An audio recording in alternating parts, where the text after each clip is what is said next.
Well, that's a Now, decent. what do you say about Pleasant Hill? Your granddad what? He had Pleasant Hill everything. Uh-huh. He had it on his stationery. He had stationery.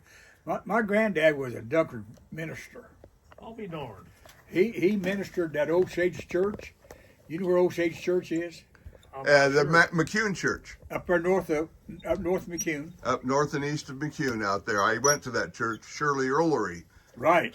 took me to that church back in, started going there in 98.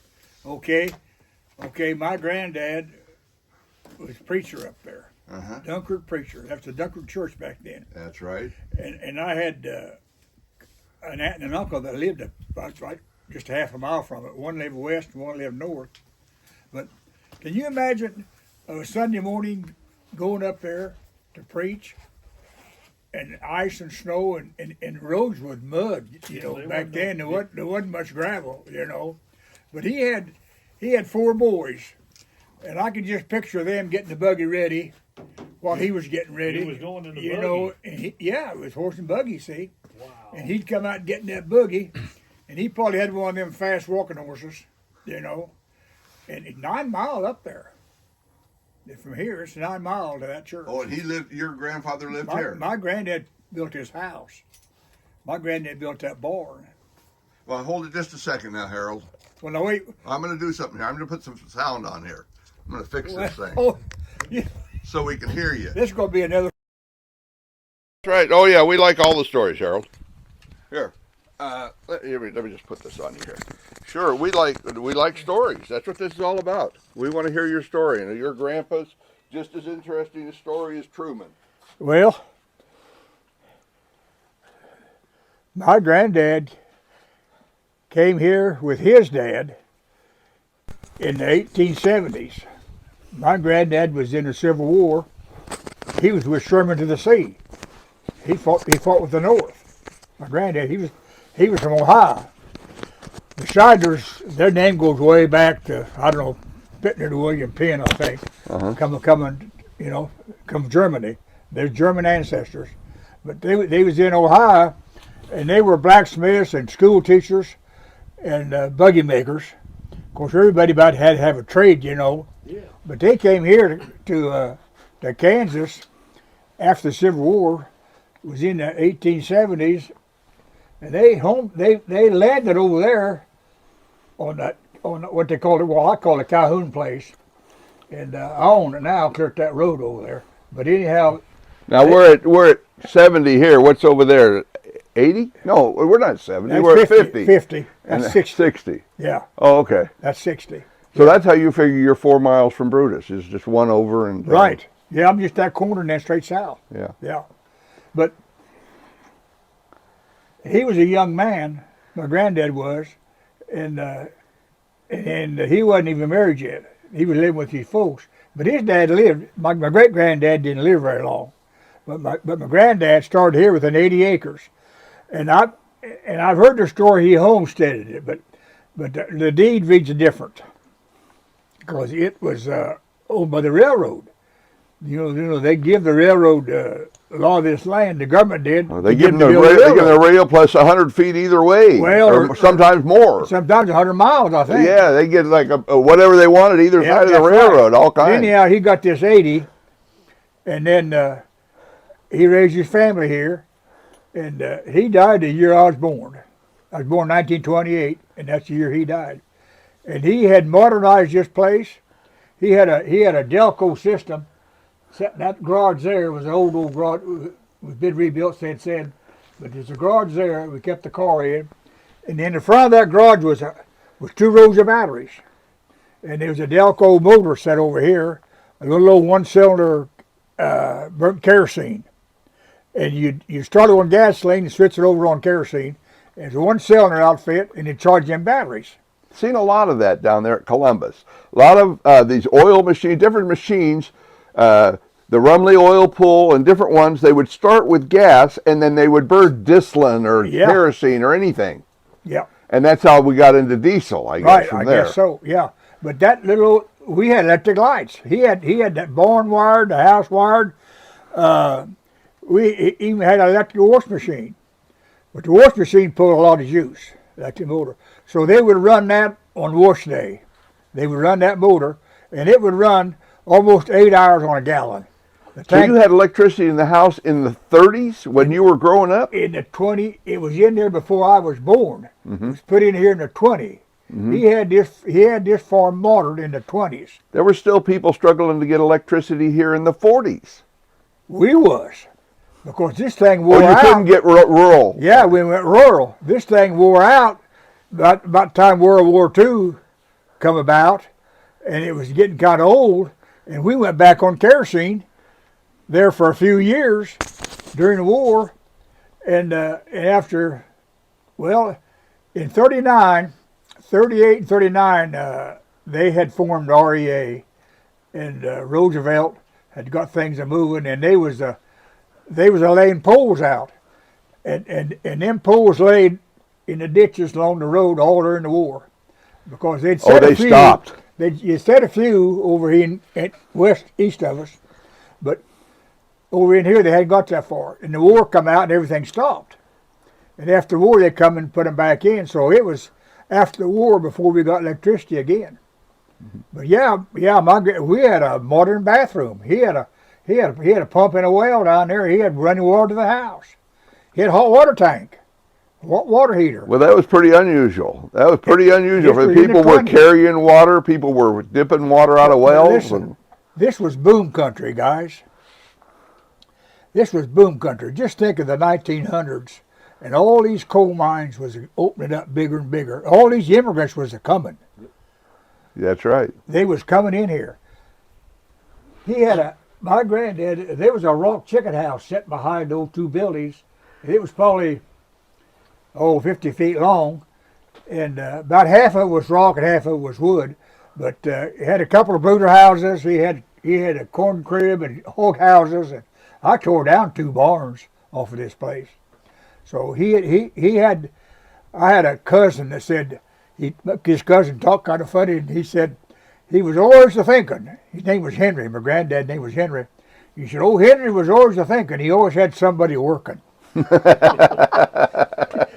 Couldn't stand to see nobody just sitting around. You got to give him something to do. Working. Yeah, and he had woven wire this farm. This farm had woven wire, and not just low woven wire, just tall woven wire. And So what's woven wire? That's hog wire.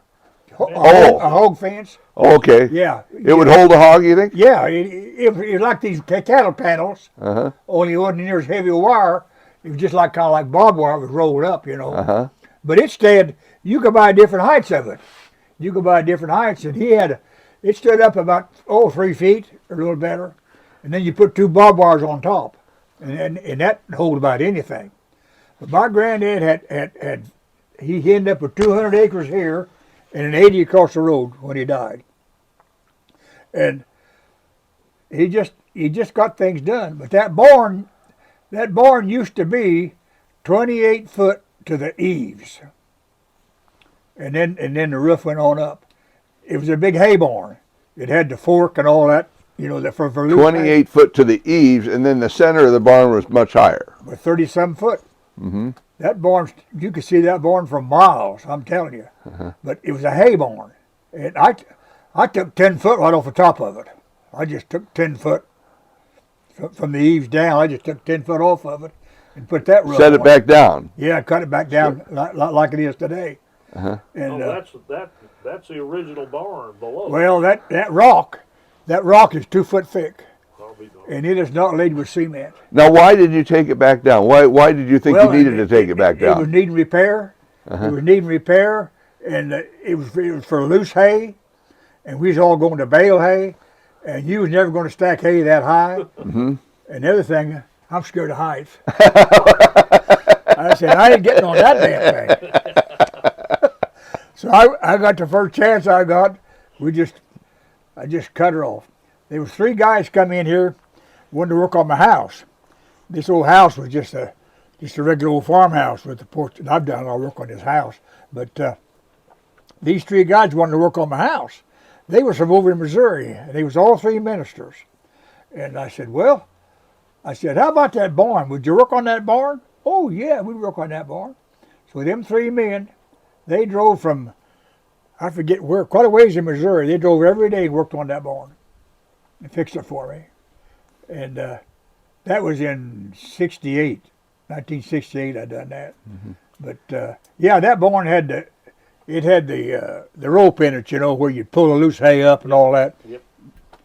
But, Election year, 68, 18 years old I was.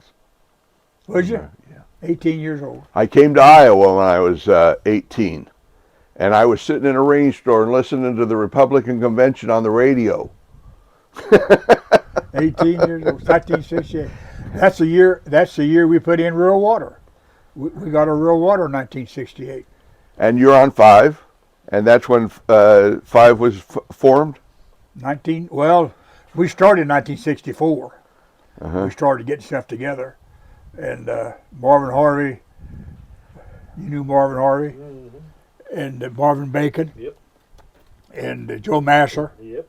We was the first board members, and I think Henry Allen was he wasn't on very long, but that was the original board. And one night I got a phone call, and Marvin Harvey said, "What are you doing?" I said, I'm looking. It was one of them dry years like this, and we got a well right there, and we had a water system, and we'd pumped her dry, and I got a well down there, so I was down there getting water from that well down there, and he called and said, "What are you doing?" And I said, "I'm getting water to get a bath." He said, "You're just the guy I want to talk to." He said, "Let's go talk to them guys up there on 4. He said, "Let's see if we can get water from them, Crawford 4. That was me, Gibbs, and Page, and them guys that got that together. Well, now we see the beginning of this story, because 4 turned you down, and 4 turned me down, turned us down a few years ago. We tried to get with them again. They won't take us. We tried again. We tried again since the first time. We tried here. Sure. Just before I got off the board. When this was designed, the guy that designed all this, we were supposed to be part of 4. But them guys started building a 4, and they got what they wanted, and they just cut it off. And now we can't get on. We've only got like 160 members, 163. We're anticipating growth because people are building, but Well, not very many. Damn thing ain't designed to handle them. No. That's a sad part of it. This thing was overloaded the first year or two because. That's right. Only so many people signed up, and as soon as it was in, and they saw it work, and then they wanted in. They say, that's right. I had one guy tell me, "I'm not going to sign nothing and get connected to the government.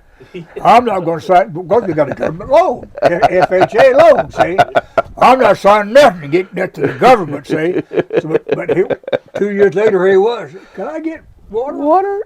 Yeah, well, he's our neighbor. We give him water. See." It's kind of like one guy. So it really wasn't designed to handle 160, which is what it has. No. And Monmouth, all of Monmouth wasn't original. None of Monmouth was. We tried to get them. We got 2 guys out of all of Monmouth. The rest of them said, "We got all the water we want." Well, there was a shelf up there on limestone that held a lot of water, and they was pumping out of that. Well, when they all got automatic dishwashers, water system, they pumped her dry. They pumped that shelf dry. One of them dry years, you know. So here they come. All of a sudden. So here they come. Well, hell, we borrowed more money. We put them on, you know. But Cherokee and the way it was set up, it just wasn't designed to handle all this, you know. Well, and then too, we built El Cheapo, you know, just like that locator wire they put in now. Mm-hmm. You know, you look back now. A bit easy. It should have been put in no matter what it cost, that locator wire. Oh, yeah. What's that do for you? Tells you where the pipe is. Yeah. Oh. See, that pipe's plastic. If you put a wire down there, then you can find it. You got a detector, you can locate that metal. Mm-hmm. See? So you can locate it. Nope. Extra expense. That we don't need that. Money. We know where we put it. But we got a map. I was the youngest guy on the board, and they just laughed at me because I had a lot of questions. They turned them guys loose, and they'd be laying pipe, and it'd be a brush pile. They'd just go around it, you know, and or there'd be a field of beans, and they wouldn't want to go through them beans. They'd get clear out damn it on the right of way. In fact, they got on the right of way a place or two, and we kind of got in trouble over it, you know. But and I tell them at the meetings, I said, are we inspecting what they're doing? Are we watching anything that they're doing? They're plowing this in. Don't worry about it, kid. You know, they've got to hold so much pressure, it's got to work. You know, we wanted water so bad that we just tolerated anything, you know. My mother gave me that tower over there north of Weir. My mother I gave know. her that 50 Yep. foot square to Yep. put that tank on. Yep. Yeah, she was one of the original. That's right, she settlers. wanted the water, didn't Yes, she? she did. Well, Marvin Harvey gave that corner up there where that tower's at. He donated that corner, you know, I don't know, half acre or whatever it was. Square, yeah, just probably like about a 50-foot square. Yeah. Just yeah. See, we even got in trouble a time or two. People that moved in over there around that tower, they didn't want us going down to that tower. And there it was, sitting down there, you know, and they didn't want us going down there, walking down there to it or anything, you know. But, Yeah, that was on the other side. oh, stuff happened. But Oh, yeah, I remember. this old hill's always been in Shideler name. Yeah. My dad, And Pleasant Hill, your grandpa started calling it Pleasant Hill from the beginning. he started calling it Pleasant Hill Farm. Uh-huh. It was Pleasant Hill Farm, and he had registered hogs, he had registered shorthorn cattle, he even had registered sheep, and he had stationery for all that. My granddad did. Oh, what I started to tell you about it with this immigration thing. I got off my story there. These coal miners was hungry, and they worked hard. He built them chicken houses. He had them boys milking cows. He went in that horse and buggy. He went to Mineral with eggs and cream. Oh, okay. He sold eggs and creams all over Mineral. I've heard. I went to school with guys that their dad was coal miners, and this one said, he said, my dad eat half a dozen eggs every morning for breakfast. Yeah. Because we worked hard. You need something to stay with him. Oh yeah, the meals and He said, my dad eat half a dozen eggs every morning for breakfast. See, my granddad was hauling them eggs to Mineral and cream. Yeah. and he was running hogs and cattle and everything. Yeah. He had hogs and sheep and chickens. So he had help around here from the immigrants that came in. Well, He'd hire guys to help him. He had them boys, and then the neighbors' kids. Even my dad, when I was little, my dad, he usually had two hired hands. Farm with horses, you know. You do take harvest time, shucking wheat, and that, you know, and harvesting, shucking corn, heading kaffir. You know, he'd hire them young guys. Yeah. So he was selling grain. He was selling feed or grain for the that? corn. He was selling corn, right? Well, they didn't just raise wheat and beans like they do now and corn. They had kaffir corn, they had oats, and they had corn, and they had wheat. Silage. They grow silage. And Well, stuff. some did later on, but not then. My dad got into alfalfa, and he started planting alfalfa. One of the neighbors, he got into it, and he come down here and sold my dad on it. And he started out with 3 acres, and every year we put in about another 3 acres, till we got about 15 acres. Well, that's because you get 3 or 4 cuttings a year off of it, you know. And we'd fill that barn. We had the fork to pull it up with it. We had 2 other barns, and we had to fork it in. Well, that's when this hired help come in, you know. No, my dad never did hire immigrants, or my granddad, or my dad. I don't know about my granddad, but my dad did. He hired these neighbor boys. Because Did you do a lot of hay when you were a boy? I grew up haying all summer. The time I got up, when I got big enough to drive a team, I was raking hay. Them sulky rakes, you know, them old sulky rakes. Yep, I know. I was 7, 8 years old. I was raking hay. and I'd go field with my dad. I'd take a team, he'd take a team. We'd go, you know. 7 years old, you're riding a team. I was driving a team. 8 years old, 10 years old. Oh, yeah. And I look at my great-grandson. A team, just 2 horses in a team on a Yeah. a cart. Yeah. Well, it wasn't very long. We was putting 5 head on a gang plow. When I got 14, 15, I was running a gang plow. So were you using one of these stationary balers like I saw operating yesterday in Columbus, or Saturday in Columbus?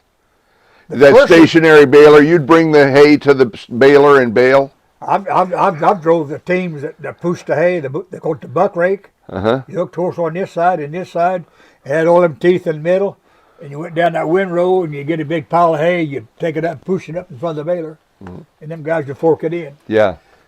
This used to be a big meadow over here across the road. They've put a lot of it in pasture and changed it now, but that meadow run clear into the road here, and I wasn't very big. I hear them guys go, they're talking, haying, and I had a house full of sisters, and I was always mad at them.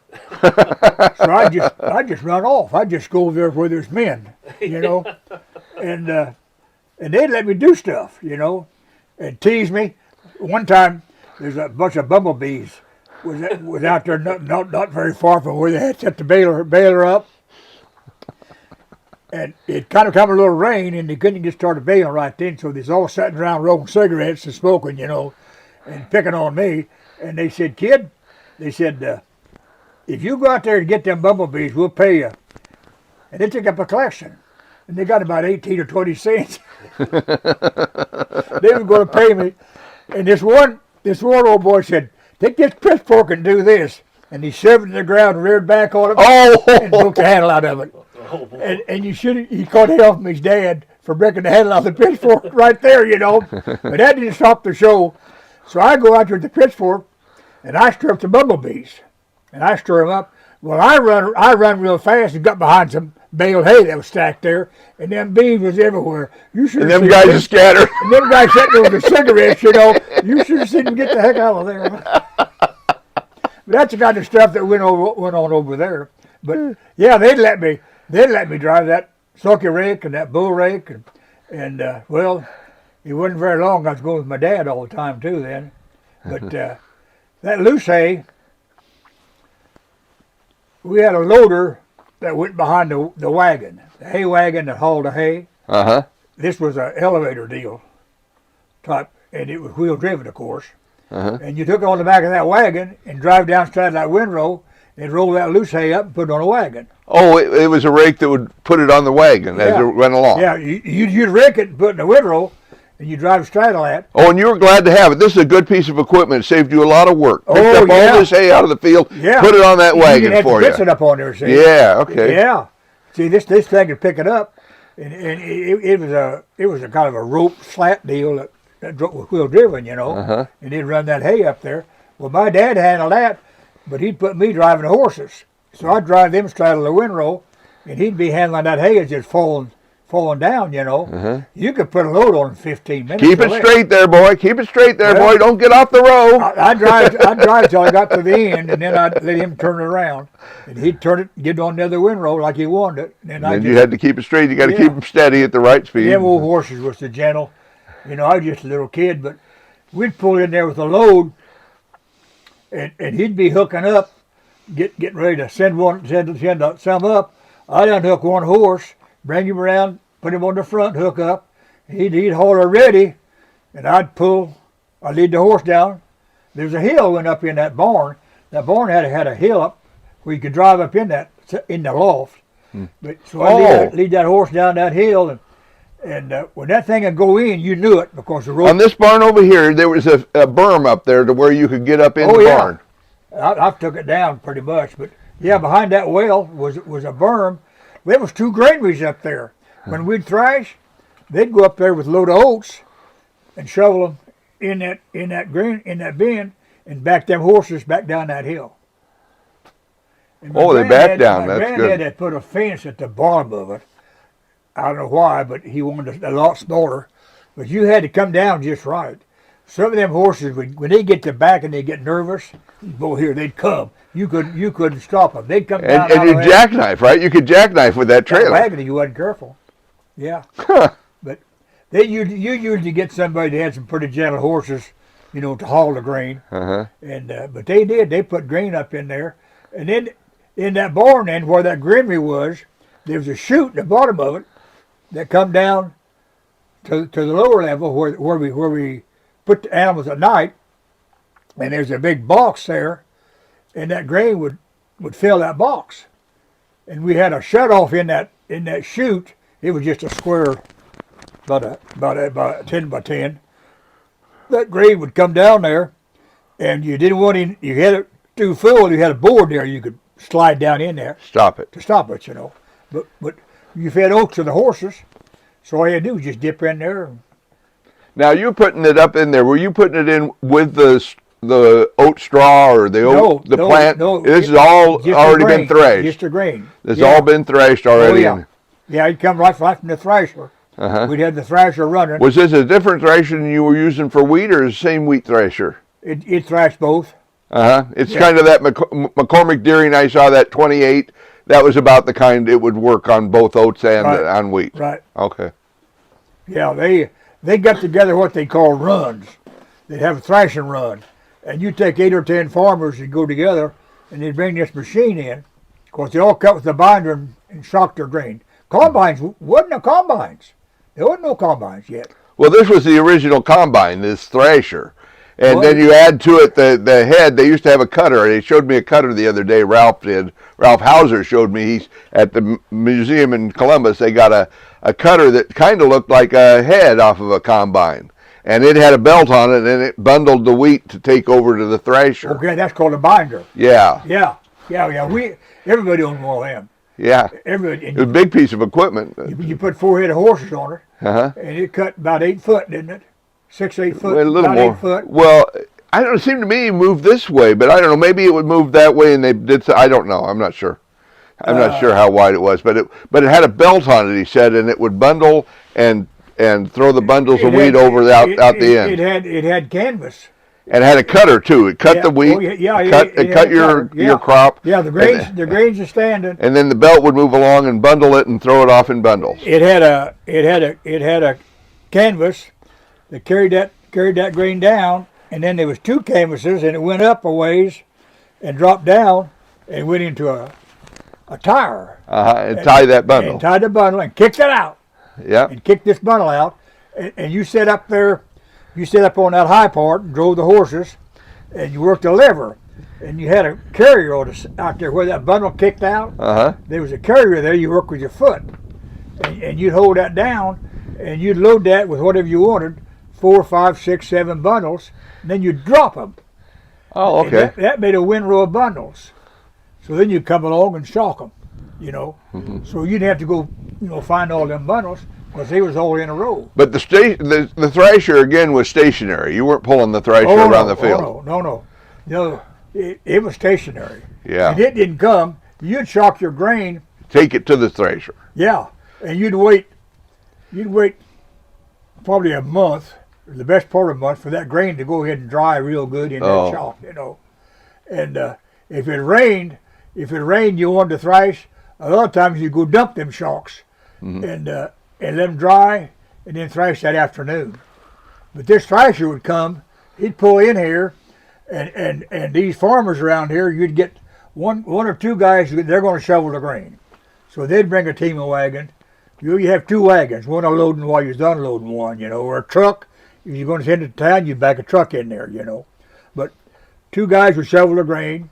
You'd have to have 3 pitchers, guys that pitch the bundles onto their wagon, and you'd have about four guys driving wagons, 4 or 5 hay wagons, where you haul them bundles on. And these pitchers would pitch to you. You had to have a water monkey. Somebody had to carry water around to all them guys working out there. You usually hire these pitchers. So you got how many guys, and now you do it with 1 guy driving the combine and 1 guy in the grain wagon and maybe a truck. Oh, hell. Maybe 3 guys, if that. You had 15, 20 guys, and then you had their wives cooking. They cooked 2 meals. They cooked dinner and supper.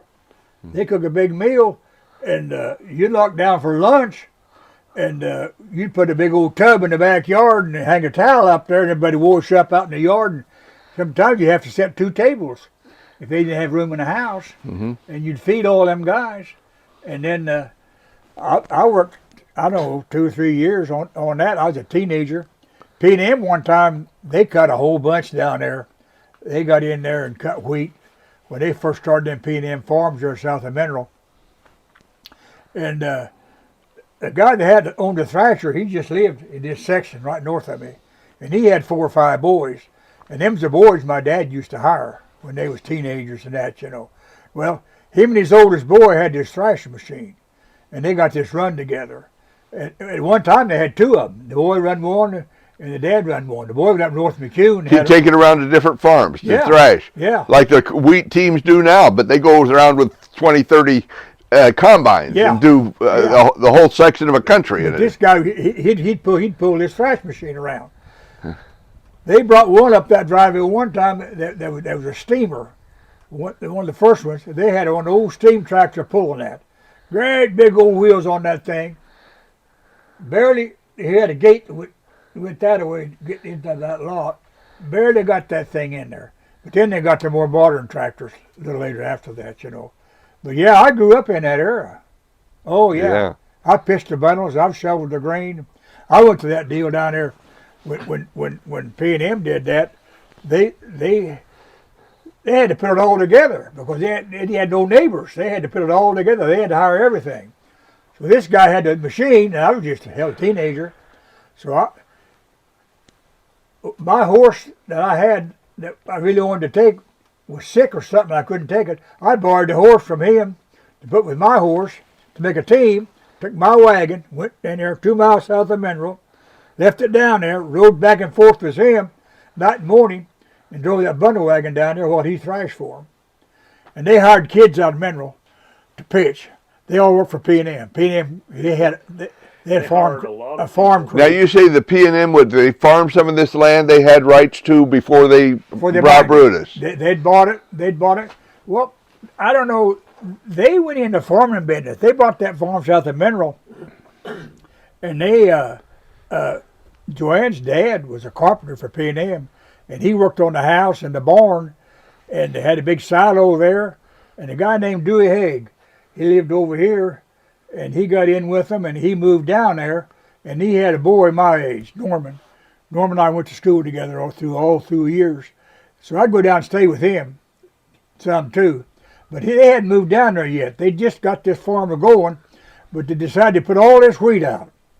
And so they had to get it thrashed. They'd shocked it. Them boys that he had hired had shocked it.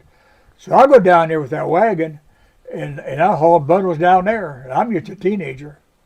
But, I grew up with all that crap. The good old days. So now you told me. Good old days. I wouldn't want to do it again, but. Now you told me. Oh, go ahead. It was just fun for me. You know, it really was. My mother, when someone would talk about the good old days, she'd bust up and said, "I'll take the good old people. You can keep the good old days. The people were great." Yeah. Yeah, they were, because they helped each other, and we had to survive. Yep. You know, just like you canned all your own stuff, you know, and butchered your own meat, and had to take care of it, you know. Mm-hmm. Yeah, tell me about your school days. You probably going to school was kind of like a vacation a little bit, you know, because you got 8 hours you sat over there in the schoolhouse. I went 7 years over there. Did you? And we'd come home for lunch a lot of times. We'd just run home and we'd have lunch. Mother would fix lunch here, see, and. So what? How far away was school? Right over there. Right there. Just not even. That building right not there. even a quarter. Oh, just right there. It's on the hill. Yeah. Yeah. Okay. Yeah. Well, it looked newer than that. It didn't look that old to me, but well, I they guess put it is. siding on it. They put siding. They put that shed out there, but yeah. And what was the name of that school? Pleasant Hill. Oh, of course. Pleasant Hill. Of course.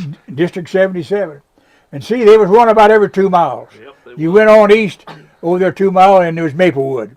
You went over here 2 miles, a little bit south, and it was Mount Olive. Well, this was a big point of pride for Cherokee County, was the development of all these schools. This was a real priority for these people to get a school for their kids. Hey, there was a lot of people in Cherokee County. It was big families, too. That's right. That's right. I've caught the bus out there at one time. When gas got rationed and it was scarce, they made us all walk to the top of the hill to catch the bus because he didn't want to stop on the hillside. Took too much gas to start up. So you guys all meet up on top of that hill. And the kids up north, they used to go up and pick them up. They made them walk that mile, and they had to come up on top of that hill. Just because he didn't want to start up going uphill. Yeah, and they wanted to cut that 2 mile out of their trip. Because gas was rationed, huh? But let me tell you, they bought a new bus, and it come out of Mineral, 2 miles, which is a mile south of here. It went east 2 miles, and it come north, and it come by here, and went to that corner, and went south 4 miles, and back into Mineral. And they was standing room only in that bus when we got to Mineral. That's how many kids that bus picked up. And it was just as a full-size bus like you see today. So you went to high school in Mineral and grade school in Pleasant Valley. Yeah. I went to the 8th grade in Mineral because back then, if you went to a rural school, you had to take a test to go to high school. But if you went to Mineral grade school, they didn't take no tests. So I said, I don't want to take no tests. You know how kids are. So I did. Well, I had sisters to go, and I had 2 sisters, and I was riding the bus. But so I had 2 younger sisters. They went ahead and went out here. And this closed out here, I'm going to say around 50. In the late 40s or Early 50s. Yeah, I think the late 40s. But no, I've been here. Long time. Yeah. So you got up out of school, you got going, you wanted to go to work. You told me you went out to P&M, you wanted to get a job, but they wouldn't hire you because they were hiring all the veterans. What year would that be? I graduated in 1946. The war ended in 1946. That was the end of World War II. Uh-huh. So you go out and get a job, and first thing they ask you, are you a veteran? You know, and I'd say, well, no, I just got out of school. We're sorry, we're only hiring veterans. And then it went a little farther. I'd get odd jobs, maybe maybe working for a farmer a little bit here, there, haying or something, you know. But I wanted a job, you know. And things were starting up because the guys were coming back, and of course they was changing over from war machines to you know, for industrial stuff. And you couldn't get a job in maybe 3 months or that, you know. So one day, this was in February, it was a cold old winter, and I'd left and went out western Kansas. I got out around Dodge City, and I got a job on a pipeline. And I worked pretty good along there for, I don't know, a week or two. Hadn't worked very long. Come a big old snow, shut down. Well, I sat in that hotel about, I don't know, 2 or 3, 4 days, and I was getting fed up with that. Finally, I got to talking to some servicemen, and then I went down to eat lunch one day, and I walked by the recruiting offices, you know, and I thought, I've heard this, I want to be they're only hiring servicemen long enough. I said, I'll just be a veteran. I just walked in there and joined the Army. Next day, I was on a train to California. Next day? Next day, oh yeah, they gave me meal tickets and all that stuff. Where'd you go to boot camp? Fort Ord, California. Fort Ord. Right on the coast. I'll be darned. Yeah. Big deal for a Kansas. Right on the coast, yeah. And I got that train ride all out there, you know, with all them good meals. And it was right on the coast. Went 13 weeks. Well, when I enlisted, well, that, you know, big deal. See, you're a volunteer. We give you a lot of favors. Yeah. Yeah. What branch you want to be in? What do you want to do? You know, I said I want to be in quartermaster. I'd read a little bit about quartermaster. I want to be in quartermaster. Okay, quartermaster. I get out of basic. They send me to West Virginia, Naturally. Camp Lee, Virginia, to school. By train. By train, and it was a troop train. Oh my. It was an old troop train. It was in July, and there was no air conditioning. And went through Texas. Now, what is a troop train? Yeah, we went through Texas with all the southern route. It was a coal burner, pulling it. Windows down and Yep, everything. and you're sitting there with the window up, and you're sleeping, you know, and that old things are chugging around, you know. You wake up and you got a lap full of ashes. It blowed in the window. Yeah, you got a lap full of ashes. Oh, and they had the now you say a troop car. Did this have Pullman seats or troop train? Troop train. Troop train. What were like? That just hauled soldiers. They just hauled the troops. There's just bench seats in it then. Oh yeah, yeah. They were just old wooden seats. Yeah. Yeah. They were no Pullman. There was nothing fancy about it. No padding, none of that. No. We went all the way. We went down through the South, and that's the first time I seen that sign on the door. It says whites only. I'll be darned. Yeah, yeah, I seen that. Whites only or colored would be on the toilet. Do you Yeah. remember the food on the troop train? You know, in the boxcar where you went and scooped it out, and usually got soup or stew. No, I don't remember. I don't remember the meals that much going. I know you thought you had good food going out to Fort Ord, going out to the. Oh you were yeah. saying the food going out that way Oh, was good. Yeah.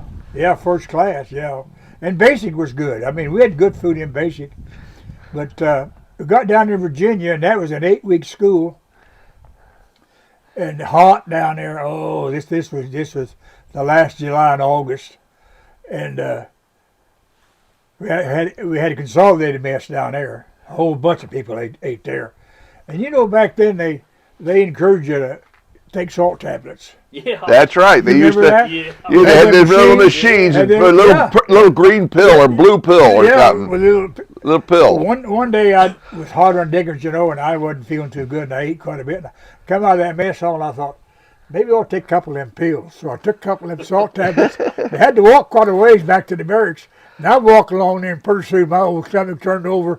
I left my lunch right there alongside the road. I tell you, that's about my last of salt pills.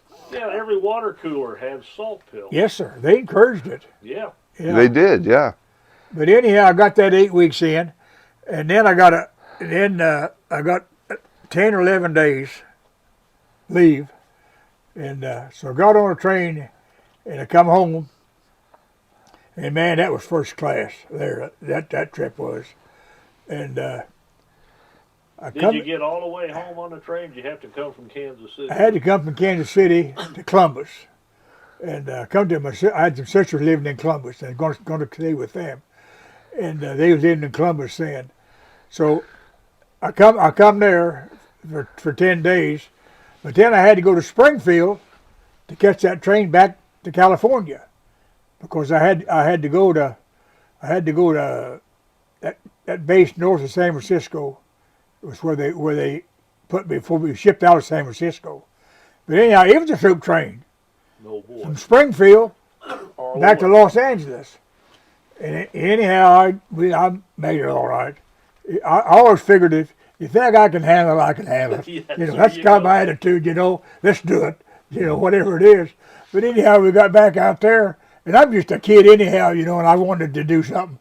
So we got out there to Los Angeles, and this train's going to go north then to San Francisco. It's loaded. It is full of people. They stood us in the restroom area. There was a restroom there, but it was like a kind of guys changed clothes in there and dressed, and it was a pretty good sized room. But there was 8 or 10 of us standing in there. All the way to All the way to San Francisco. And this was a scenic trip because they went around them curves in them horseshoe mountains up in there, you know, up there before we got to San Francisco. And you could hear on the speaker talking about it. So here's all of us guys at the window, you know, peeking out. But we're all standing up. Yeah, all the way up there. And this was a nice train. But anyhow, we get up there and they pick us up and we get out there to this camp. And they didn't keep us there very long, but a buddy of mine decided we had to have our good uniforms cleaned and ready when we got overseas. So we took them up to the cleaners, and we were supposed to pick them up the next day, because you want to ship out. And went the next day to the cleaners to get our cleaning. We got none of your cleaning. We got none of it here. We brought it here yesterday. Well, they got to looking. It took about 30 minutes or so. Pretty soon they found it at the bottom of the basket with a bunch of stuff piled on it. There it was. Had never been done. Had never been done. But they expedited it out for us, and they got it. But I got picked for the advance party, and there was a bunch of us got on a bus, went down ahead of all the troops that was going to load on the ship. And we was down there 3 days on the advance party at the ship. Well, it so happened it fell on Labor Day while we was there. So they let us have a pass to go up San Francisco to have a big parade Labor Day in San Francisco. So 2 guys and me, we did go up there, and I got to see this parade and part of San Francisco, and that was enjoyable. Then we ships out. They load up, then we finally ship out. went under the Golden Gate. Yep. and out there we went. I never got seasick, but them swells, you've been them swells, they're pretty good, you know, right coast to coast, you know. But some of the guys got seasick, but I never did. But we get out there and we cross the international date line, you know, where we got to initiate us. Initiated. Yeah, so you know what that's about. Mm-hmm. So we went through that, and we went into Yokohama was the replacement depot. That's where they ship you in and out. And the war was just over too, wasn't it? see, yeah, well, it'd been over in 46. This was 48. Mm. This was February. This would have been September of 48 that I got to Japan. September 48. So it'd been over a while. But anyhow, I got in there, and they had the cots stacked up, you know, where we had us all sleeping in there in them cots, and guys everywhere. And one day, somebody walked in there and hollered out real loud, "Anybody in here can type?" And I was standing not too far from him, and I said, "Well," I said, "I can type." "Well, we need you. Come here." So we went over there. They put a typewriter out there. But to back up a little bit, when I was in school down there in West Virginia, we had a typing test every day, and I wondered why. And some guys couldn't type hardly at all. And but that's something I had learned in high school was typing. And I did pretty good in all of them. In several days down there, I had the least mistakes. Anyhow, I got over there, and they wanted me to type, so I got in there, and these guys was coming in, and they was checking them in. You know, you had to have your mess gear, and you had to have so many shirts, and an overcoat. And them overcoats was heavy. And in August, who wants to carry an overcoat? A lot of guys, they just disappeared, you know. Well, I got an overcoat. Well, you had to buy one. It was about $14 or $15. That was a pretty good chunk on your check, you know. It's an expensive joke. But that was my job, typing that up, no overcoat, you know. and so they kept me there a week at least or a little longer.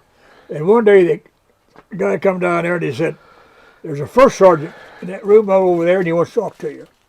So I go over there and here's this heavy-set guy sitting there, and I mean he's got all of them. He's got the diamond in the middle and everything, you know. He got hash marks down his arm, you know. But holy cow, you know. Yeah, you couldn't talk to a nicer guy. You're still in Yokohama now. Yeah, I'm still in Yokohama. And he was reading what I'd signed up for, you know. He said, "I see you want to be the quartermaster and all this, you know." He said, we got something we think you'll like better." What do I know?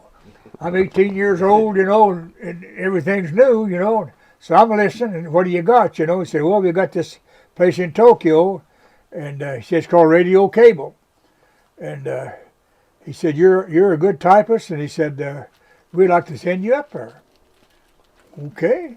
So I go to Tokyo. Well, I get up there, and they got a funny thing over there. There's big old piles of trash. I mean, where they'd bombed that country, you know, and stuff, and the trash, and they hadn't cleaned it up yet. They just dozed it up in piles. And I mean, they'd cleaned that country up because they'd bombed the heck out of it. But to get up there, and here's this big building, and I'm telling you, it had 3 courtyards in it where you could drive in and park. And it must have been, I don't know, it was huge, but there was a battalion in there, and of course, consolidated mess was in there, and your PX, and your recreation hall, and tennis courts on the roof, and all that stuff. And it was a building. It had wood floors, those square wooden blocks. Now, is this the hotel where MacArthur moved? No. This is where I built at. This is where I slept at. This is where I stayed. Okay. This is where I ate and where I slept. Uh-huh. And they had showers in there. They had a shower room. They had probably 30 showers in it, and stools to handle all the guys that slept there, you know. I mean, it was made to order. And Japanese had built this. They'd use this for their soldiers. And we'd bombed right up beside of it. Because before I left, they was building right next to it there. They were starting to build, and they didn't. And this building was a 3-story building that I was in. This one they was building, they was going to make it 3-story. It was bamboo, no elevators, had ramps. And them guys would pack that stuff up.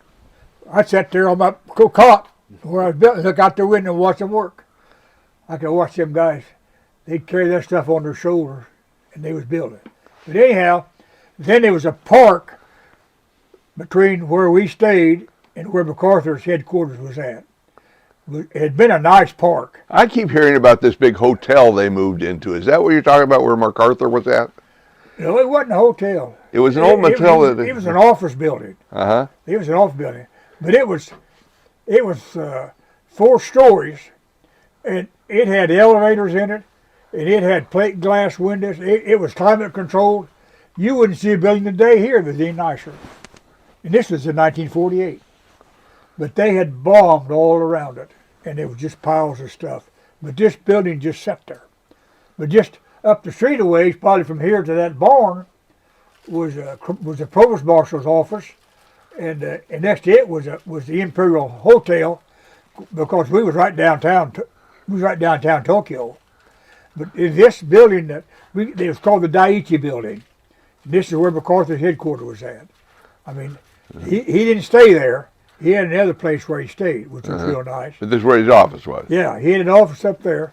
And in this office were like G1, G2, G3, G4, Provost Marshal, the Adjutant General, and all these, transportation, everybody that had any office that needed office connections, and we was attached to Signal Corps. Signal Corps would get the messages in, and they'd be kind of garbled in one thing and the other, and they'd bring it down to us, and we'd set them up in a letter form. And we'd put them to who they were for, Commander-in-Chief or Provost Marshal, and then we'd type them up in letter form, and then at the bottom we'd put who had done it, radio, cable, and our initials and stuff, our signature kind of, and then we'd deliver these, and we'd deliver them. We had pigeonholes like you wouldn't believe, where when we'd make copies, this guy gets a copy, this guy gets 2 copies, this here. Then we'd copy that off in a folder. We'd have to log everything in and deliver it. And you're using carbon paper, or using Xerox, or we had typewriters. They call them hectorwriters. Hectorwriters. Hectorwriters, they call them. They were big typewriters. They were bigger than a standard size, but regular keyboard. But they had a ribbon that you put a ribbon in there and run it through on a spool. And when you typed, it put a carbon on the back of that letter. The letter you typed, it had a carbon on the back of that paper. And you could run that through a copy machine and make copies. And then you still had the original, what you had typed. Mm-hmm. And so they had about, 10 or 12 typewriters in 2 rows. And there was probably half a dozen of us guys that typed. We had a guy that checked these messages in, and then another guy would, or sometimes 2, sometimes 1. He would kind of put that in letter form, and then he'd give it to us, and we'd type it in letter form, and then we'd proofread that, make sure it was right, and then there was a big desk set up in that office to one end of it, and there was always 8 or 10 officers sitting around there, and a man named Captain Johns was the head of it, and I can remember 2 warrant officers and a couple of lieutenants. But anyhow, there was always officers sitting around there, and they was in charge of what we did. If you had any question or anything, they knew what the answer was, mm-hmm. and we worked for them. And they run this office 24/7. So we worked shift work. We worked day shift, and then we worked evening shift, and then the third shift was just a skeleton crew, 2 guys. All we did was just bring messages in and check them in. We didn't type nothing up. Day shift done that. But streetcars run right down by there. They had streetcars. Do you remember any of those guys, their names? Do you know any of them still? Is there any reunions you've had or anything? Well, I got letters for a long time. They had reunions down in Louisiana, and I got letters. I was in Company A Staff Battalion, is what I was in. And I got these letters to go to these reunions, and you know, I just never thought that much about it. When I got out, You was out. I was out, Uh-huh. and I had guys try to get me to join the reserve, and it didn't. But yeah, Willard Snyder, he lived up in Ohio. He come to City one time, and the guy I come home with, his name was Wayne. I can't think of his last name now, but we worked side by side over there in that office, and he was in the same deal I was, and we come home together all the way to Kansas City, and he went on to Missouri, and I come to Kansas. Uh-huh. But we corresponded a little bit, but not very long. Uh-huh.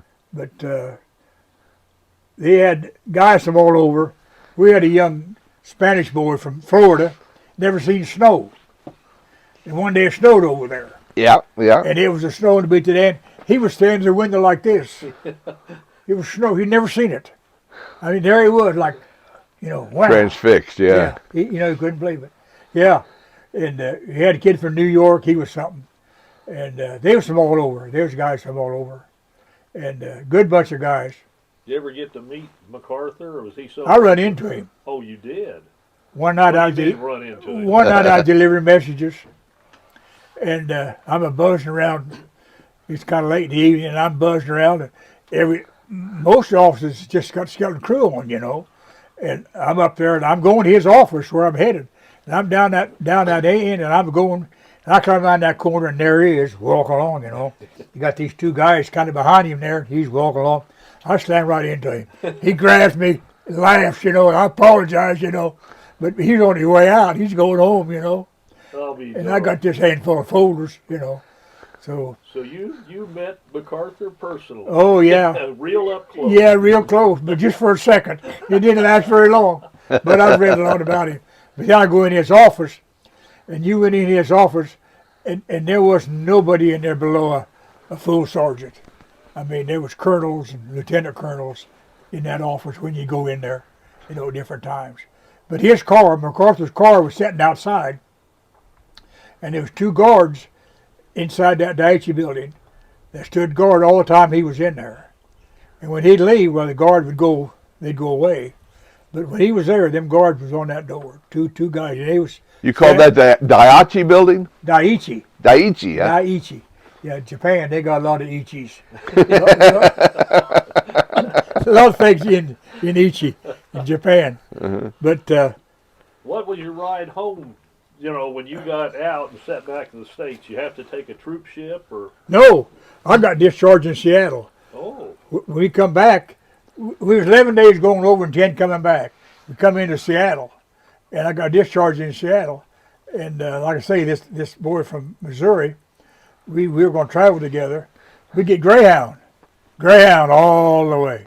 Oh boy. And we come down through them states out in there, and he had an uncle that lived out there close by the monuments. Mm-hmm. The what do I wanna monuments. say? Well, anyhow, all the busts on the mountains. Oh, Rushmore. Rushmore, couldn't think of it. Rushmore. Yeah. Yeah. So we come down through there, and his uncle lived pretty close there. So we stayed about a week there with him. He took us a tour around, and he was a bachelor, and then we got back on Greyhound and come to Kansas City. Well, I'm interested, though, to know now, when you're in Tokyo, you said you were there when Truman came over. Oh yeah. And, what do you remember about that? And what do you remember about that whole thing? I mean, did you have any idea of what was going on, Oh, when yeah. it was going on? Oh yeah. Truman and MacArthur was having words. Yeah. Yeah, They were. See, MacArthur wanted to go into Korea. He wanted to go in behind the front and cut him off. And Truman said, we've had enough wars. He said, we're not stirring nothing up. He didn't want it. But MacArthur had a good point, and he was a military man. Truman wasn't. But anyhow, they was having words, and they had, we called him VIP, very important person. And he'd be on the board, VIP so-and-so arriving, and we were going to have a parade and it's called Pass in Review. And they had this review stand set up in on the Imperial Palace. And you had to go through a big set of gates, and it was moat all around that palace. But this reviewing stand was sitting inside there, a ways down in there. And we was up the street probably, as far from here to the end of my driveway. And so and their streets over there was the main street, and then there's a row of trees, and then there was another street. I mean, it was a heavy traffic area that we was in. Well, right in the middle was a streetcar tracks in the middle of that. But anyhow, we'd fall out. We'd be in this side street, all lined up there for 2 or 3 blocks when we get ready to go on parade. And they'd have us all dressed uniform. We don't have to get a rifle. And I never handled a rifle when I was over there. Check it out. Go to the Army and check it out, and you'd fall out and go to this parade. But you go in this parade and go through there, and there's VIP and MacArthur and the guys would all be up there. And our commander would say, "Eyes right," you'd look, you'd march by, you done that. Uh-huh. And I'd done 2 or 3 of them. They did them pretty regular, but I'd be working a lot of times when I didn't have to do it, Mm-hmm. But it was a big thing, and Truman come twice for sure, and they done that, but they didn't fire MacArthur while I was there, but I hadn't been home very long, and he fired him. I don't know what happened. Yeah, I think Truman came home before he issued the thing. I mean, yeah, he come home. MacArthur may have known or may not, but he didn't say anything till he got back to Washington. Yeah, he didn't do it to his face. Yeah. Yeah, he sent him a letter and said, "You are relieved of your command." Yeah. I like the words old MacArthur said, "Old soldiers never die. They just fade away." And he did. He did, didn't he? Yeah. But that was an important historical moment for the United States. It established in action the civilian control over the military, Yes, sir. which is a great principle in this country. Yes. It means a lot. See, and they went by rules, and they all abide by them. See, MacArthur, he'd been a general. That's who he was, military, And here comes this guy that had just been president a short time, and he said, "You're fired. We don't need you in this no more." And he didn't like that. And a lot of people didn't like it. There was a lot of support for That's MacArthur. right. And but a lot of people said, well, he thought he had his own kingdom. Yeah. MacArthur, he'd established a world of his own Yep. over there. Them people, and all that, Mm-hmm. But the major thing to me was the Japanese. Of course, they had told us, they'd interrogated us, you stay out of this part of town, and we don't go down here, and we've got a beer hall here just for you guys, and we've got a theater just for you guys, and this park is you guys, and So did they limited your interaction with the to Japanese? a degree. It was pretty big, but to a degree. Uh-huh. And you didn't. Well, we got on a bus one time and went to the coast. We went to the ocean one day, a bunch of us, and went out through the rice paddies and the stink pots. They had them honey pots. Yeah, boy. And we slow down for a corner, and pretty soon, oh, you can't stand that. This little boy standing over there stirring. Oh yeah, but it was a heck of a deal. But yeah, they kind of limited. But they had a theater over there, and it was just a nice theater as you went into here anytime. And they called it the Ernie Powell Theater. And Ernie Powell was a news reporter who had got killed in service over there reporting. And they named the theater after him. And then they had this beer hall that was just for us. And then they'd have dances for us. And they'd bring them little Japanese gals in there. Damn, they was cute. And they'd paint up, and but they knew their way around. Them little gals had. Because the war had been over a couple of years, and them GIs had been there a while. You dance with one of them, and the words they used, were GI words. They learned that GI bullshit, Yeah. And they said, this wasn't me, but this is a story that a couple guys had some of these gals in there with them, and he's going up this hill, and this old Jeep wasn't doing very good, This one of those Japanese gals said, double clutch them. she couldn't speak much English. But she knew double clutch. She heard that she word. Knew the MF. Yeah, she knew that. You know, she. You won't hear that. Yeah, she knew what the word was. You know. So when you got out, you come back. Your career with P&M started along. Oh no. No, you had a lot in between. Oh yeah, I was out. I got out. I was 21 years old, and so you must have been what, 51 or 50, 52? This was 50. When you got out. Yeah. April of 50. So you only did really 2 years. Yeah, just enough to be a veteran. You got to be a veteran. Yeah. But they didn't have no GI Bill in. No. They'd done away with that. But another thing, why I went ahead and went in, I was 18 and the draft was still in, and you were still reading about Korea, and you know while I was in there behind that typewriter, them messages coming in was so many tanks sighted here, so many troops sighted here. This was all being put together. I got home in April. In June, they was fighting. Yep. See? So we weren't fighting in Korea any of the time while you were in Tokyo. No. There was no fighting in Korea at that time with the Americans anyway. And but the North Koreans were and the South Koreans were fighting some, right? They weren't fighting. It didn't start till the 1st of June. They were done, but they was getting ready. They was massacring their troops, and we was responding on our side, you know. And this was the kind of messages that was coming through our office. So what? Korea was divided to start with. The North was given to China, and the South was Democrat, or what? How did they? They was fighting. They was fighting. See, one was trying to overthrow the other. Yeah.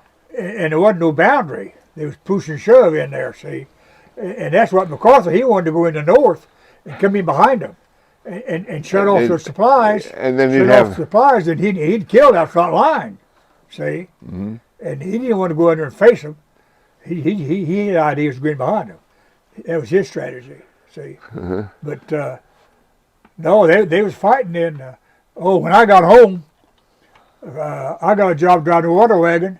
They was regrading number 7 highway from McCune Corner clear around to 7 Mile Corner. Frito was in there. 126. Yeah, 126. Come around there, and the highway turned and went through McCune. 126. That's right. Everybody went that way. Yeah. 400 was Playboy. Yeah, that road didn't go on west of Fast Break. It didn't go through. It was just a trail. Yeah. I mean, it was a road, but it wasn't a highway. It wasn't a highway. It was just Heard it was not well maintained because it was on the county line. Neither county really wanted to take care of it. It was part of it was even dirt. Yeah. Yeah. But it was travelable, but it wasn't a highway. But anyhow, they regraded all the way down to where 400 is now. And I drove a water wagon. Well, it come fall, that played out. So a buddy of mine, we went to Kansas City. We got a job with Swift. So we're pushing beef.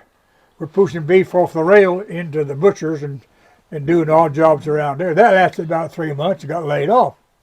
So I go out for another job. I go out to Buick in Pontiac. I get a job out there. That lasts about 3 months. I get a hell of a cold. They put me working in wet sand. Standing in water with wet sand on a car body. And you got an area you're supposed to take care of. I caught a heck of a cold. I come back to southeast Kansas, and I didn't go back. I quit. And I got a phone call and said, "You didn't go through our pharmacy." I said, "No, and I'm not going to." I said, "I was too sick." I said, "I'm in southeast Kansas, and I won't be back." So I stayed home. Well, I got on right away then over to Parsons with Agritite. Well, I worked there. What's Agritite do? They worked, that's, what's it called now? It's still there. My son-in-law works there. Anyhow, they made highway reinforcement iron.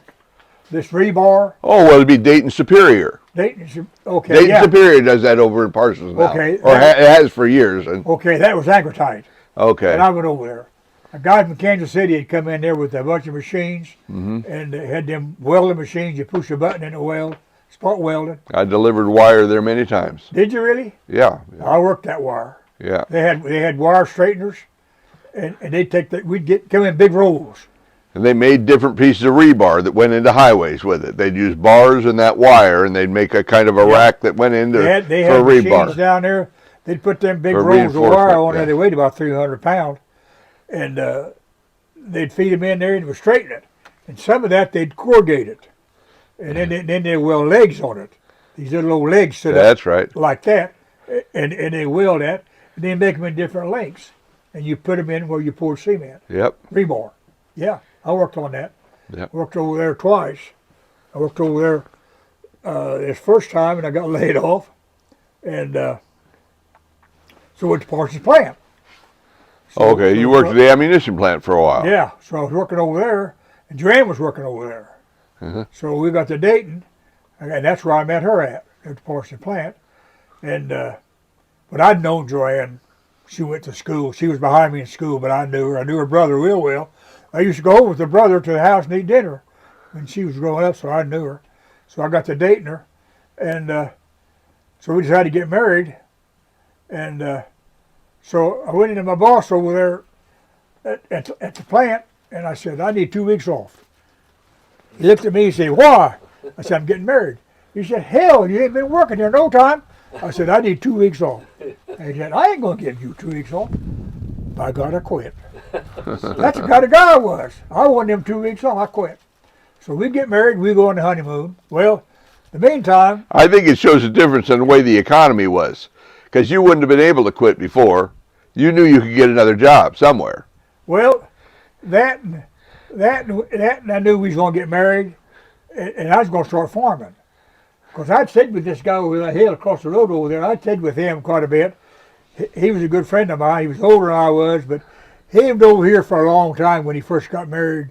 The old 3-room house, the wind blowed through it. And I used to hang out over there with him quite a bit. And they had a little baby. He'd got in trouble, had to get married real young. And so I stayed with him over there while I worked at the plant. I didn't stay in Columbus. I stayed over there. And I had a sister lived in Parsons, and she worked at the Katy. And so I stayed there. Between the two, I had shirts hanging 3 places. So I'd stay there a while, or this weekend there, you know. I had a bed wherever I went, you know. But I stayed there quite a bit. Well, when we was going to get married, I was going to start farming. And I was going to move here. Because we had a tenant here. We were going to move him out, and I was going to move in. So when we got married, we moved here. And what year? 1952. Right. 1952. So we're now at 71 years married. Same woman. Same place. Another 4 same years? House. Same Same house, same woman. Wow. Well, another 4 years, you can get on Paul Harvey. And listen, guys, that year, it didn't rain. It didn't rain. It didn't rain. We baled wheat straw for hay Really? because the corn didn't get very high. And the soybeans, mine made about 8 to 10 bushels an acre that I planted. The Petersnick brothers over there, they come by one day, and Arnold Govers was helping me combine. We had them 5-foot combines back then. And I had one borrowed from my neighbor over there. He had a combine, I was using it. And you shared a lot of stuff back in them days. But anyhow, their beans was making 2 bushels an acre. Oh boy. And they was cutting it. And they was cutting them. Them was them dry years, I tell you. But the fall of 1952 was election year. We got a new commissioner. It was politics back then. Oh yeah. Well, back then I was Republican, I guess, or he thought it was. Anyhow, It didn't matter. it didn't matter. A lot of Roosevelt Republicans around here. Huh? A lot of Roosevelt Republicans here. Well, anyhow, yeah. Anyhow, he got commissioner, Lord Groves did, and he wanted somebody in this area to run the grader. Don Parsons was running it there at Crona. Okay. He had the machine. And Groves come up here, and he'd asked the guy that I was staying with if he wouldn't want to run it. And he turned it down, and his brother. And they thought it, both of them one day, they was together, and they said, hell, give it to that kid there. He just got married. He needs a job.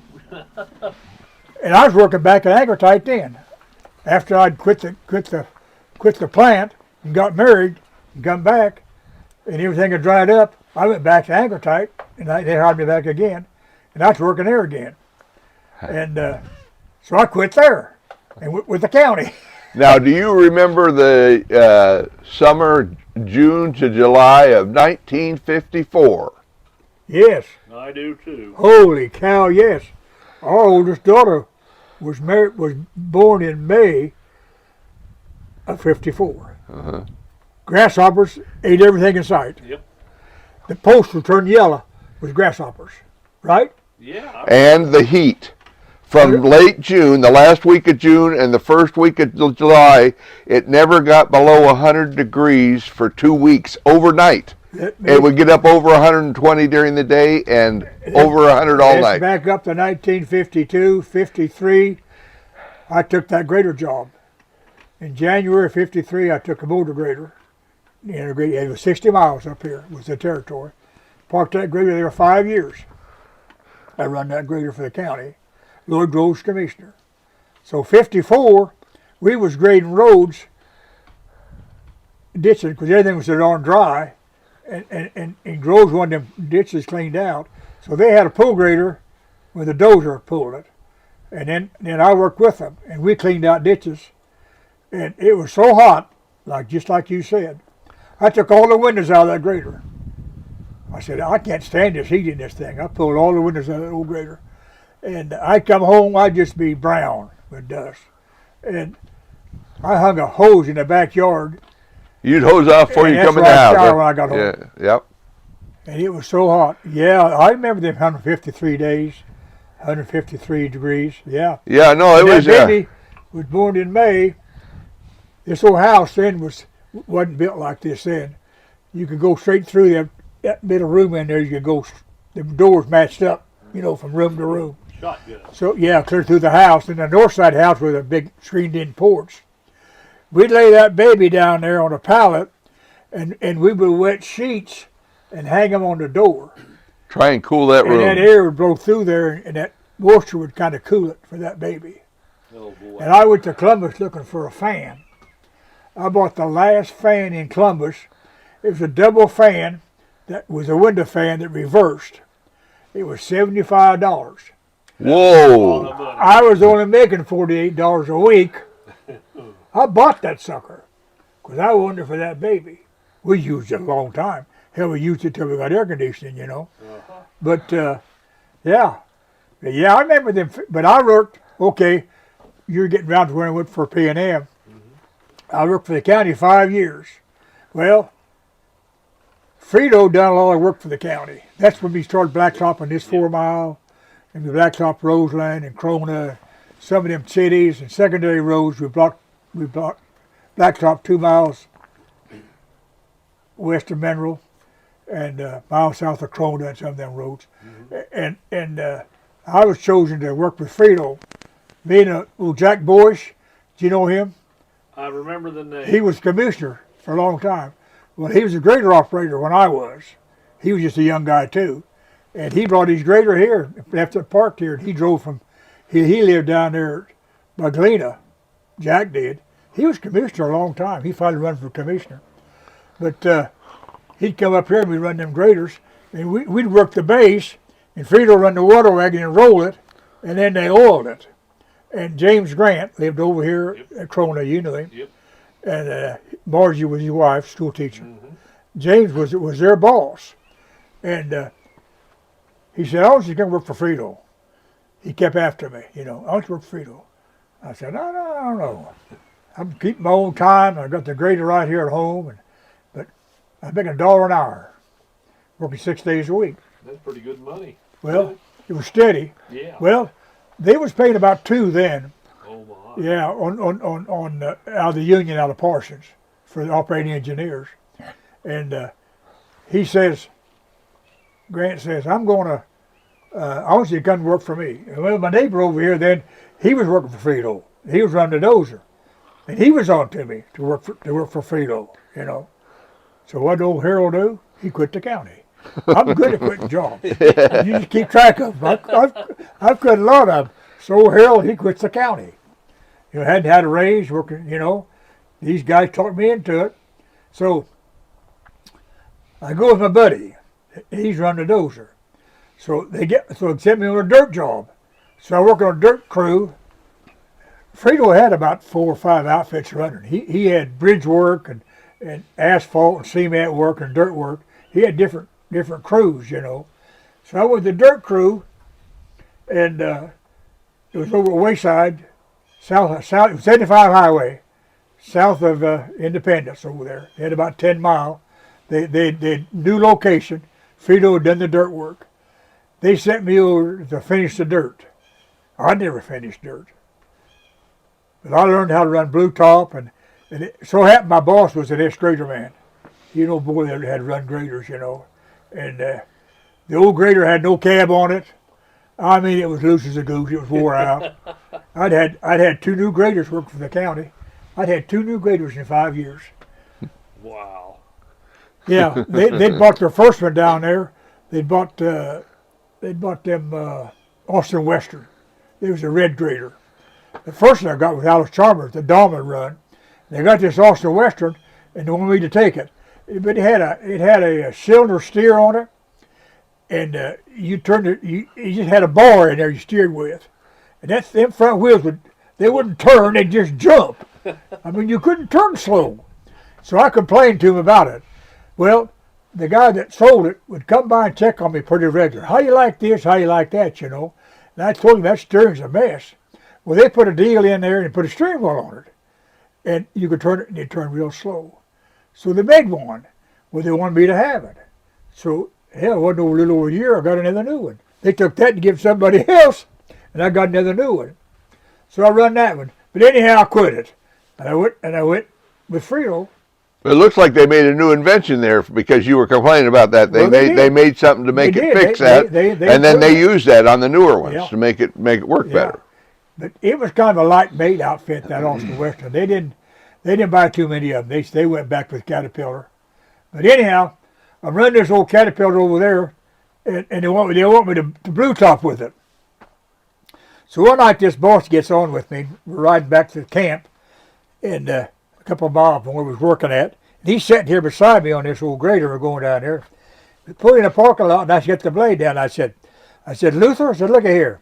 And I just worked that control, how long it had to engage before anything happened to the blade. Hell, I had no control of it. Yeah. You know, by God, they come out and put all new bushings in it.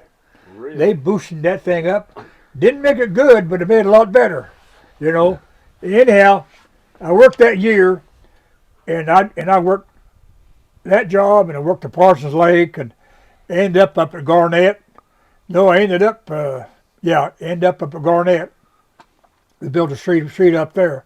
Well, then come winter, and you're laid off. Well, next year, I was smart enough, they wanted some blade men on. Now talking to Grant again over here then. I changed my friendship. Went over to Grant. And he said, I got a job out in western Kansas. I'm going to need 10 graders. He said, we're going to mix sand with oil. We're going to use that sand out there in western Kansas, and we're going to put oil in it, and we're going to roll it with blades. I'm going to need 10 graders. He said, I want you. Okay. So I go with the base crew. Where'd they send me? They send me back to Wayside from 75 highway. They had laid the base rock in there after we put the dirt in there. They laid the base rock. They wanted to finish that base rock. They wanted me to finish that base rock and get it ready for oil. Hell, I'd never finished base rock. And I went down there, and them engineers walked along beside of you and bug you to death, you know. They laid this base rock wet, you know, and it wouldn't be cured out yet, and they'd run loads over it. Of course, they had to haul more rock in from the crusher, of course, they was building, so they used this new road. Well, that damn road over there had low places in it, the tracks where them trucks would run. Already had big ruts in it. Already had ruts in it, and they was in that hard rock finish, see, and they want me to finish this thing. And I'm trying to get it. This one guy walks along there and he throws a silver dollar down in under the blade. He expects it, call it tight blading. Yeah. He wanted that silver dollar to come out the other side of that blade. Oh, gee. He didn't want me to lose that under there anywhere. He wanted that damn finish that tight. He wanted that. We were wet and roll, blade, wet and roll, screwed around. But we finally got it finished. But anyhow, I went that year with them. I finished that, and I went to a town called Leroy, and I went to a place east of Chanute. Road about like this now out here, about 4 or 5 miles, and we put like 6 inches of base rock on it. And I done that, and then I went to John Redmond, worked up there.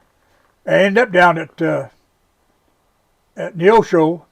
They took 2 crushers down there. It was a relocation 60 highway, and they laid base rock 52 foot wide. We laid 24 foot at a time, and we laid 10 inches on that. And Frito had all of that, and I laid that.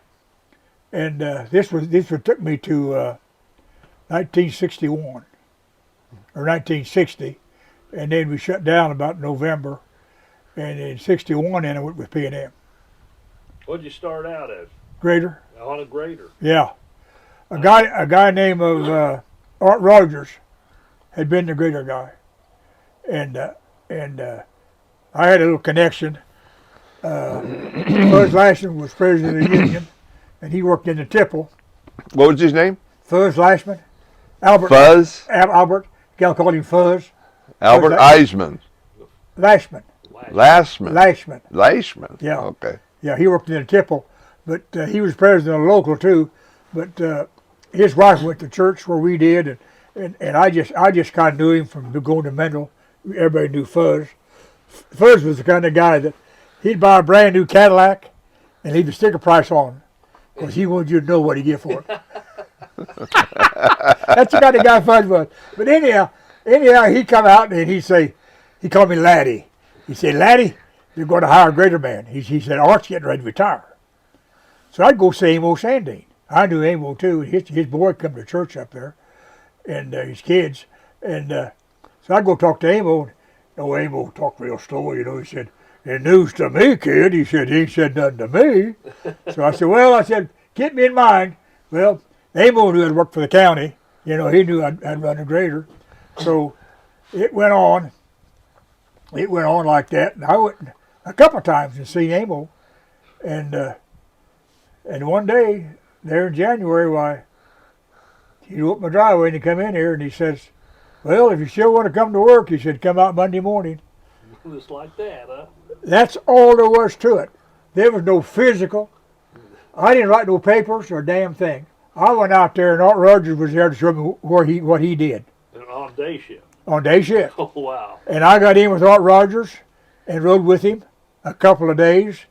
And a damn old grader. It was an old galleon grader. Yep. And hell, the damn thing didn't have no power. And I was pushing on it. And it had these old cylinders that was held together with rods on the side. You see them cylinders put together with caps on them. Cylinders for what? Oil cylinders, hydraulic cylinders. Oh, okay. Hydraulic cylinders. Oh, that run the, okay, yeah. That run the blade up Run and the down, blade, sure. And that. They had caps on the end, and they was held together with long bolts on the side. Sure. They wasn't made like the cylinders are you buy today, all one piece. They was made 3 pieces. Yeah. I was pushing so hard that it blew the cap off. And Art said, he made kind of fun of me. Kid putting too much muscle on it. He knew better to push hard on it. He'd run it long enough. He just dug the blade, But anyhow, I started day shift. I started day shift. Well, don't think there wasn't a lot of guys out there unhappy. Oh, I'll bet. Hired me off the street, Yep. Yep. And so I made some enemies right off the start. It was still a union job. Yeah, it was a union job. Back then. Yeah. Oh, yeah. That was in '61. That started. But I worked day shift. I worked day shift till that mine closed. You was there when it closed. Yep. That was. No, I didn't either, by damn. I bit off on a shovel. I bit down on a shovel. I was only on a shovel a little over 2 years.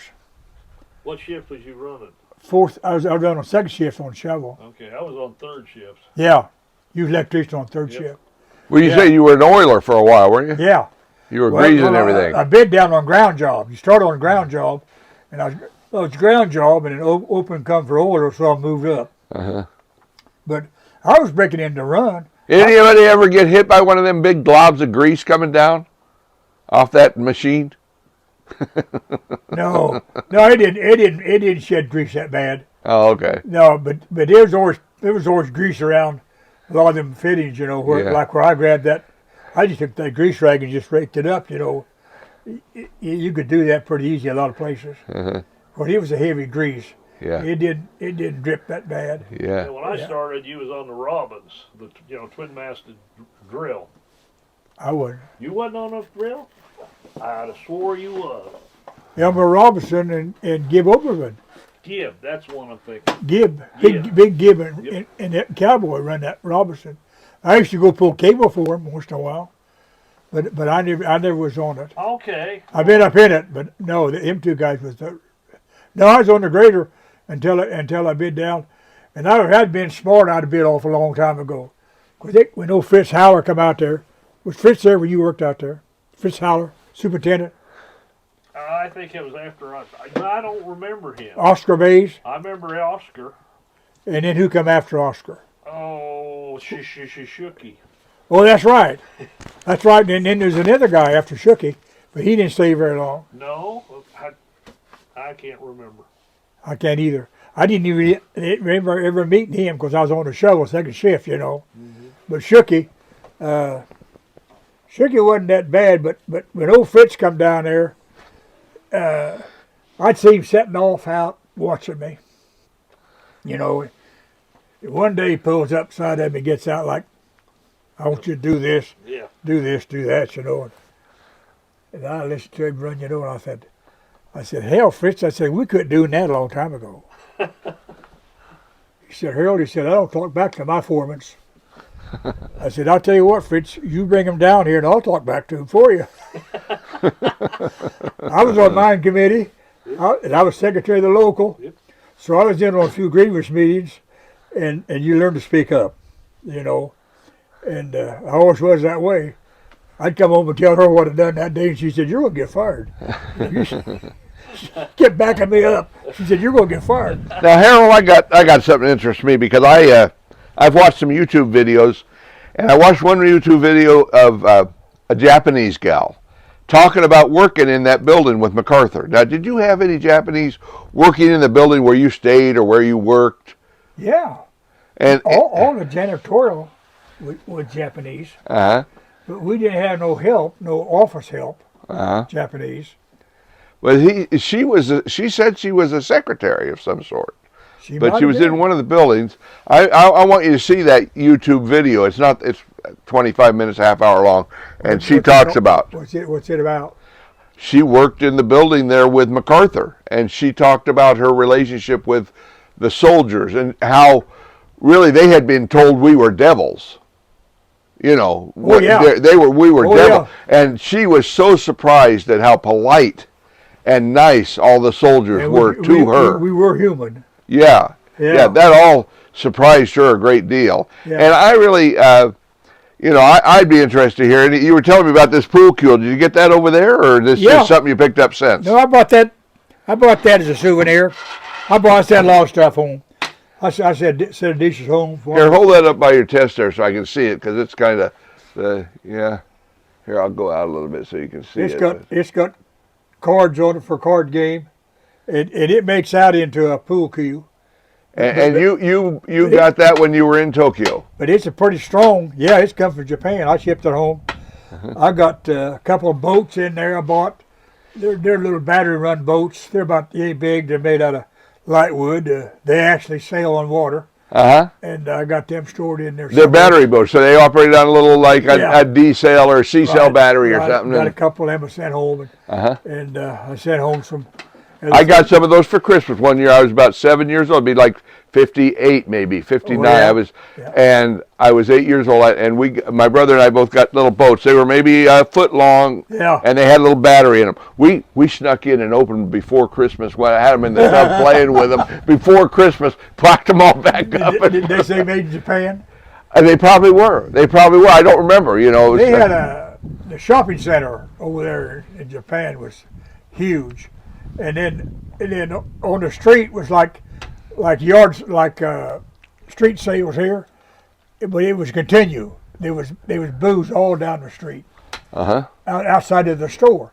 We hardly ever went in a store because we just goofing off anyhow and looking for trouble, walking down them streets, you know. And you buy this kind of stuff, and the vendors all down the street, and there'd be rickshaws. You could flag one down, and now were they out in front like they do? You see in some tourist places, you see the vendor out in the street, trying to get you to come in or trying to sell you stuff right there. They were set up. Yeah, the vendors would be out on the. Oh, they had a little table right there. They were selling stuff right out there. 10 over. Yeah, they was there every day. Right out front of the store, they was. Yeah. Yeah. Yeah, but women over there. Now, women worked in the PX. A few, but the janitor where we stayed at was they was men that they mopped the floor, and even where we worked at in the Daiichi, they were men that mopped the floor and janitor, cleaned the bathroom and stuff like that. I never seen any women, Japanese women that I could say was doing any military work. No, and I didn't see none in MacArthur's office. All I seen there was brass. I mean, every officer or any man standing around had brass on his shoulder. You know, colonel, lieutenant colonel, or captain. Top sergeant was the receptionist that signed the messages in. But them other tables back in there was guys with hash marks. I mean, they had them. Your buddy come to see you. This is my sidekick right here. This is the only animal I take care of. No kidding. I don't even have a dog. My dog died a few years ago, and the kids wanted to get me a dog, and I said, I'm so clumsy. And I found this as a kitten down in the barn. She was back, and she was a squalling, and she fussed at me, and I got to putting out feed for her, and now look at her. She won't leave me alone. You're a cat. She won't leave me alone. Yeah, if I'm here, she's here. You're Papa. Yeah, she's 5 years old at least. She never been to a vet. She never been spayed. She never had kittens. That's something. There've been some fights out here. She's had some company. Man, there've been some fights, but she never come up with no babies. No, she just hangs around. So what was you doing at P&M when they shut it down? Was you on what job was you doing on? I was third shift mine foreman. Were you? Yeah. I'd got 20 years in. They'd offered me a company job a time or two. And see, I spent 3 years in a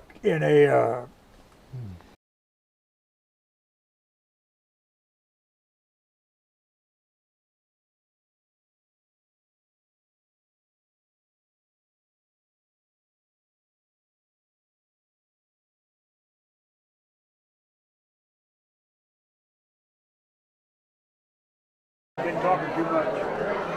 Did you say something you were ashamed of? No, I'm glad. I'm glad for all of it. It's all been good. You got a picture of that food? Get a picture of that food. Wow. It'll be gone in a hurry. Wow. Yeah, they won't ever eat it all. It's like we always do around here. There's more food than we can eat. What a feed. Yeah. Beautiful.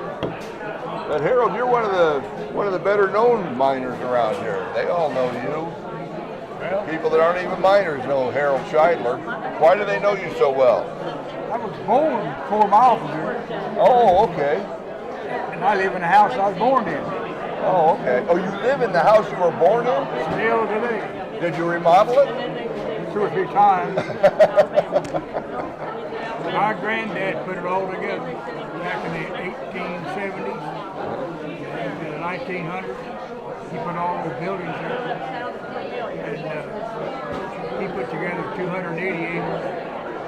I got 320. All one piece. It's just the old homestead. And is it farm? Is a farm today a working farm now? Oh yeah.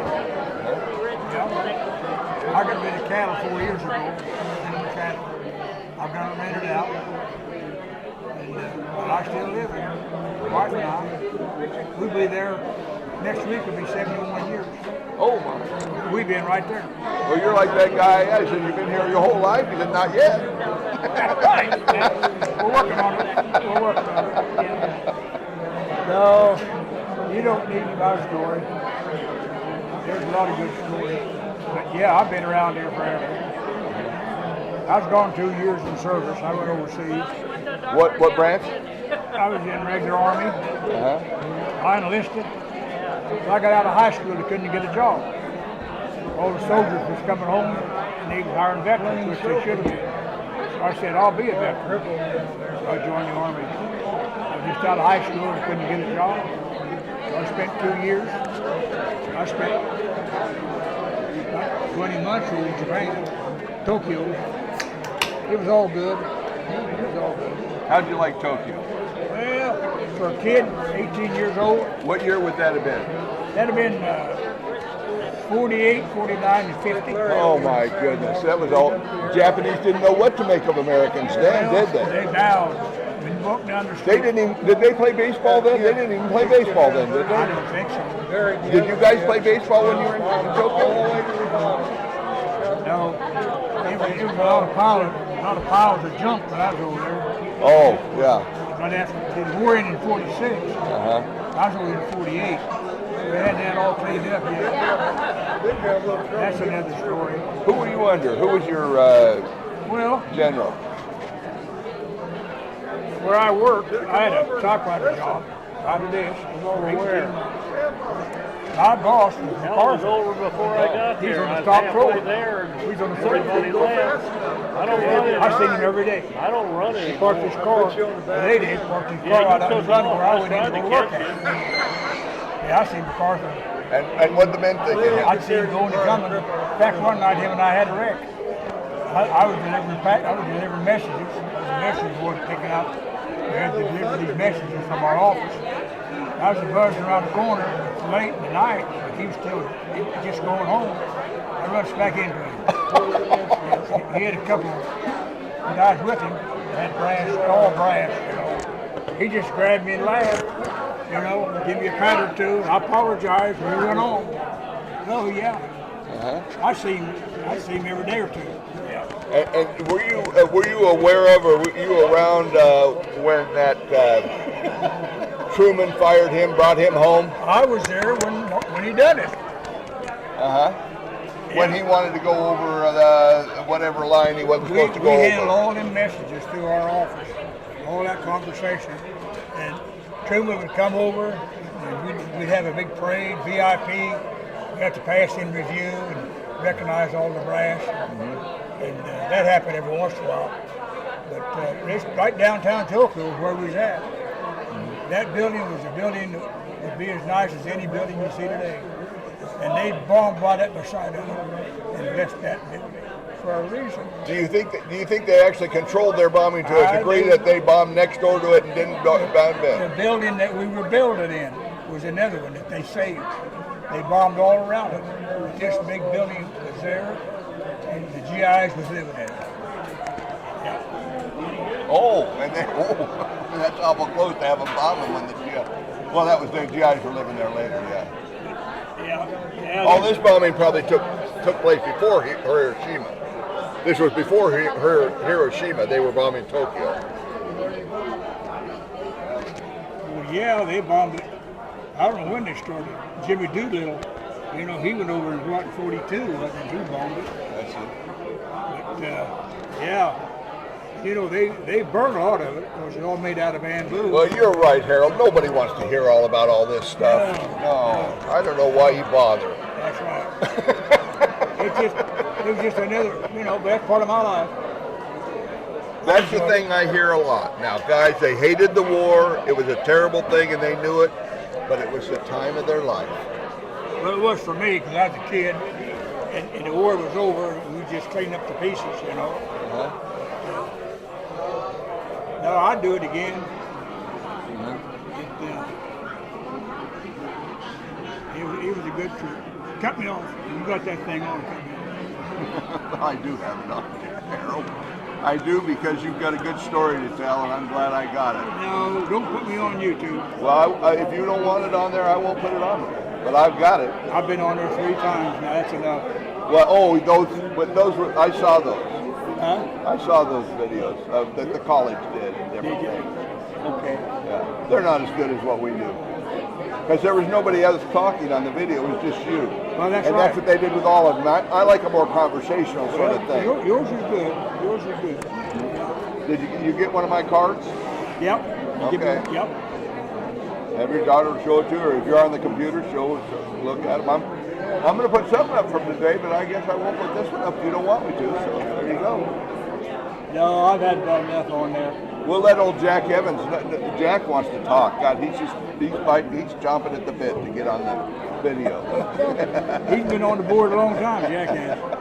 Yeah, he has. Yeah, he's done a good job. Oh yeah, I know most of these guys here today. Well, I didn't know my cousin Brenda Grant, her husband was here. I didn't know Larry worked here. Larry was a welder. Uh-huh. And he's in pretty bad shape because he had a bad Well, accident. he's had 3 different bad accidents, different kinds, and he get a little bit better. He's like a Timex. He just keeps on ticking. We thought he was gone all 3 times. It just seemed like he'd get hurt and been in bad accidents. Oh, my. Well, we don't know what's going to happen to us. No, we don't.